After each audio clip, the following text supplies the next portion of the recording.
Nga pon. Ito ni Boy Obsolop Plato vlog. Ito yung bahay na 1932 ginawa. Ayan.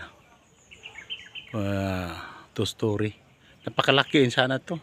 Ito dito covered to dati. Oh. Ito. Mahaba to. Tapos natumba yung dito nga portion dahil sa yung kalumaan niya.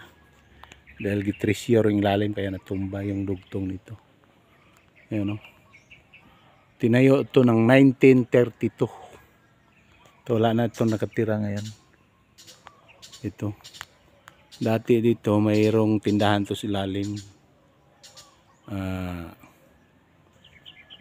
Yung nagtitinda daw sabi insik pero na-verify na isang Hapon siya. Ito. Puro magandang gamit ito, kahoy. Mga tugas, bayong, ganyan. Ayan o. Hindi lang makapasok gawa ng wala yung susi, hindi dala ng silbi apo yung kasama ko dito, nandun sa labas.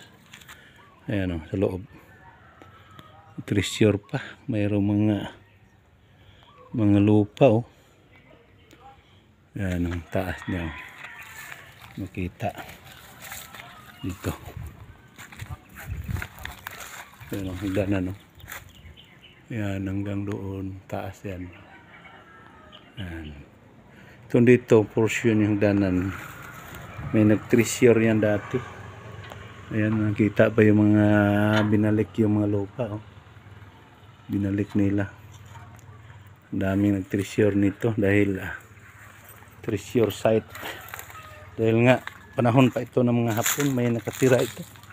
Meron niyang logo doon. Ano? Malaki.